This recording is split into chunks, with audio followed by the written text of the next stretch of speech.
नमस्कार दोस्तों, स्वागत है आपका अपना भक्ति ज्ञान 11 चैनल में। ओम दुम दुर्गाय नमः। दोस्तों, आज की इस वीडियो में मैं बात करने वाली हूँ आषाढ़ मास के गुप्त नवरात्रि के बारे में। सभी जानते हैं कि साल भर में 4 नवरात्रि आती हैं, 2 गुप्त नवरात्रि और 2 प्रकट नवरात्रि। चैत्र मास और आश्विन मास की नवरात्रि प्रकट नवरात्रि होती है और गुप्त नवरात्रि माघ मास के शुक्ल पक्ष में और आषाढ़ मास के शुक्ल पक्ष में जो नवरात्रि आती हैं, 2 नवरात्रि, उन्हें गुप्त नवरात्रि के नाम से जानते हैं। और इनके विषय में बहुत से लोगों को ज़्यादा जानकारी भी नहीं होती है कि नवरात्रि में तंत्र मंत्र तांत्रिक क्रियाएं की जाती हैं। तो नहीं, ऐसा नहीं है। गुप्त नवरात्रि में भी उसी तरह से पूजा आराधना कर सकते हैं जैसे कि हम प्रकट नवरात्रि में करते हैं, क्योंकि शास्त्रों में कहा गया है कि प्रकट नवरात्रि से ज़्यादा गुप्त नवरात्रि का फल मिलता है। देवी की आराधना का त्रिगुना फल मिलता है, तो शक्ति की विशेष आराधना का समय होता है। गुप्त नवरात्रि प्रकट नवरात्रि में हम माता रानी के 9 स्वरूपों की आराधना करते हैं, जबकि गुप्त नवरात्रि में 9 स्वरूपों के अलावा भी हम 10 महाविद्याओं की आराधना करते हैं। और इन 10 महाविद्याओं की आराधना से समस्त प्रकार की सिद्धियां प्राप्त हो जाती हैं और सारी मनोकामनाएं सिद्ध होकर पूर्ण होती हैं, शीघ्र अतिशीघ्र पूर्ण हो जाती हैं। अगर आप पूरी नवरात्रि में माँ की आराधना कर लेते हैं तो गुप्त नवरात्रि समाप्त होने के पहले पहले समस्त मनोकामना पूर्ण हो जाती हैं। लेकिन एक ही शर्त है इस गुप्त नवरात्रि की कि आप अपनी कामना गुप्त रखिए। मतलब कहने का मतलब यह है कि आप ध्यान रखिए कि जिस विधि से आप माँ की आराधना कर रहे हैं वो किसी को बताना नहीं है, गुप्त रखना है। बिल्कुल शांत मन से, एकाग्र मन से माँ की आराधना करना चाहिए और गुप्त रूप से करना चाहिए, क्योंकि इस तरीके से पूजा आराधना करने से आपको सिद्धियों की प्राप्ति होती है। कोई मंत्र सिद्ध करना चाहते हैं, कोई तंत्र सिद्ध करना चाहते हैं, तो इस गुप्त नवरात्रि में आप शीघ्र अतिशीघ्र सिद्ध कर सकते हैं। या केवल सात्विक पूजा आराधना भी आप कर सकते हैं। केवल अपने जीवन में सुख समृद्धि करना चाहते हैं, नौकरी पाना चाहते हैं, संतान की कामना है या विवाह की कामना है, तो आप केवल सात्विक तरीके से माँ की पूजा आराधना करिए गुप्त नवरात्रि में। अब अभी हम बात करेंगे कि गुप्त नवरात्रि कब से शुरू होने वाली है, इसका महत्व क्या है, कौन से दिन से किस दिन की माँ की आराधना करना चाहिए। तो वीडियो को अंत तक आप देखिए और हमारे साथ अंत तक बने रहिए, क्योंकि आप सभी जानते हैं अधूरा ज्ञान लटकती तलवार के समान होता है। तो बात करेंगे तिथि के बारे में, लेकिन इससे पहले हम जानेंगे कि इसका महत्व क्या है, महाविद्याओं की पूजा किस प्रकार की जाती है। तो देखिए, गुप्त नवरात्रि में एक विशेष प्रक्रिया होती है जिसमें शक्ति के सभी रंगों की आराधना करते हैं, क्योंकि इस समय शक्ति के सारे रंग प्रकट हो जाते हैं।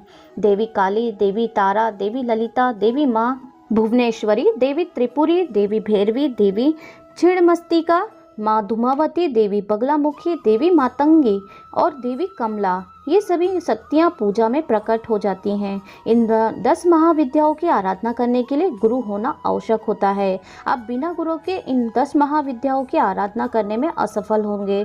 तो बिना गुरु के इन 10 महाविद्याओं की आराधना नहीं की जा सकती है। और वहीं इन 10 महाविद्याओं की आराधना आप कर सकते हैं जो कि पारंगत हो, जिसे महाविद्या की साधना का ज्ञान हो। लेकिन ये सभी नियम उनके लिए हैं जो विशेष सिद्धि पाना चाहते हैं। लेकिन साधारण जनमानस अगर इन 10 महाविद्याओं की पूजा आराधना करना चाहते हैं तो शुद्ध सात्विक मन से पूजा कर सकते हैं।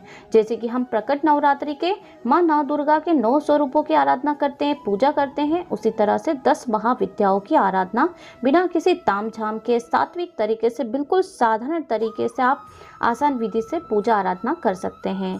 10 महाविद्याओं के जो 10 रूप हैं वह अपने आप में संपूर्ण रूप हैं। पूरे ब्रह्मांड की कार्य प्रणाली, छुपे रहस्य शामिल हैं इनमें। सभी महाविद्याएं जीवित प्राणियों की रक्षा करती हैं और उसकी इन्हीं 10 महाविद्याओं को तांत्रिक साधना में बहुत अधिक शक्तिशाली माना गया है।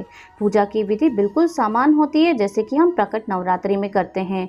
जैसे कि हम गुप्त नवरात्रि में ब्रह्म मुहूर्त में सुबह उठकर स्नान आदि से निवृत्त होकर माता रानी का ध्यान करते हुए एक चौकी पर लाल कपड़ा बिछा दें, गंगा जल आदि से छिड़क कर उस स्थान को पवित्र कर लें और पवित्र करके माता की आराधना की जाती है। गुप्त नवरात्रि में आप वो सब कर सकते हैं जो कि आप प्रकट नवरात्रि में करते हैं, जैसे कि अखंड दीप जला सकते हैं, ज्वारे बो सकते हैं, कलश स्थापना कर सकते हैं, घट स्थापना कर सकते हैं, लेकिन गुप्त रूप से, किसी को भी पता ना चले। इसलिए अपने पूजा स्थान को, जहाँ पर आप पूजा कर रहे हैं, उस स्थान पर रखें, जहाँ कोई देख ना पाए, मतलब आपको ऐसा स्थान निश्चित करना है जहाँ की आते समय जाते समय किसी की भी दृष्टि आपके पूजा स्थान पर ना पड़े, बिल्कुल गुप्त रहें। बिल्कुल सुबह शाम विधि विधान से पूजा करिए और ज़्यादा से ज़्यादा माता जी के मंत्रों का जाप करिए। गुप्त नवरात्रि मंत्र सिद्धि के लिए अति उत्तम होती है। अपनी कामना पूरी कर सकते हैं आप कोई भी माँ के सामने बैठकर अपनी प्रार्थना कहिए गुप्त रूप से। इसमें जरूरी नहीं है कि आप अखंड दीप जलाएं या कलश की स्थापना करें, ये पूरी तरह से आपकी इच्छा पर निर्भर करता है। आप बिल्कुल साधारण तरीके से माता रानी की पूजा कर सकते हैं गुप्त नवरात्रि में। अब बात करेंगे कि आषाढ़ मास की नवरात्रि कब से प्रारंभ हो रही है, इसकी समाप्ति कब होगी। तो देखिए, आषाढ़ मास के गुप्त नवरात्रि की शुरुआत होगी 6 जुलाई दिन शनिवार से होने जा रही है, जिसका समापन 15 जुलाई दिन सोमवार को हो रहा है। इस साल आषाढ़ महीने की चतुर्थी में वृद्धि होने के कारण नवरात्रि 9 दिन नहीं बल्कि 10 दिन रहने वाली है। तो इस तरीके से 10 दिन तक 10 महाशक्तियों की आराधना की जाएगी। 10 महाविद्याओं का पूजा आराधना करने से आप अपनी हर कामना को पूरी करवा सकते हैं। हिंदू पंचांग के अनुसार 6 जुलाई को घट स्थापना का शुभ मुहूर्त रहेगा। सुबह 5:11 से लेकर 7:26 पर के बीच का होगा। इसका अभिजीत मुहूर्त में कलश स्थापना की जा सकती है। 6 जुलाई को अभिजीत मुहूर्त सुबह 11 बजे से लेकर 12 बजे तक का है। तो इस तरीके से 6 जुलाई शनिवार से नवरात्रि प्रारंभ हो रही है और 15 जुलाई सोमवार को समाप्त हो रही है। यानी कि इस बार नवरात्रि 9 दिन नहीं बल्कि 10 दिन की है और ऐसा चतुर्थी तिथि की वृद्धि होने के कारण हो रहा है। इस तरीके से 10 दिन तक 10 महाविद्याओं की पूजा की जाएगी। अब कई भक्त सोचते हैं कि क्या हम गुप्त नवरात्रि में व्रत प्रारंभ कर सकते हैं, लेकिन इससे पहले जानेंगे कि हमें किस देवी की किस दिन आराधना करना चाहिए। तो 6 जुलाई शनिवार को प्रथम दिन माँ शैलपुत्री की पूजा की जाएगी और 10 महाविद्याओं में से पहली महाविद्या की आराधना की जाएगी।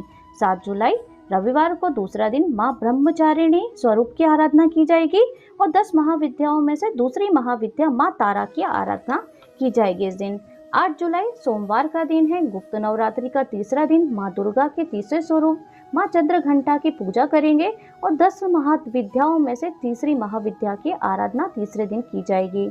इसी तरीके से 9 जुलाई मंगलवार के दिन आप गुप्त नवरात्रि की चतुर्थी तिथि रहेगी और इस दिन माँ नव दुर्गा के चौथे स्वरूप माँ कुष्मांडा की पूजा करेंगे और 10 महाविद्याओं में से चौथी महाविद्या की आराधना की जाएगी। 10 जुलाई बुधवार के दिन गुप्त नवरात्रि की चतुर्थी तिथि ही रहेगी। 2 दिन चतुर्थी तिथि होने के कारण 10 दिनों की नवरात्रि मानी जाएगी। 11 जुलाई गुरुवार के दिन गुप्त नवरात्रि की पंचमी तिथि रहेगी। देवी स्कंद माता की पूजा करेंगे इस दिन। 12 जुलाई शुक्रवार के दिन गुप्त नवरात्रि की छठवीं तिथि होगी।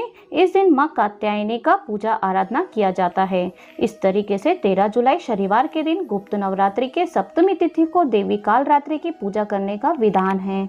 14 जुलाई रविवार के दिन गुप्त नवरात्रि की अष्टमी तिथि होगी, जिसे महाअष्टमी कहेंगे और इस दिन देवी महागौरी की पूजा आराधना की जाती है।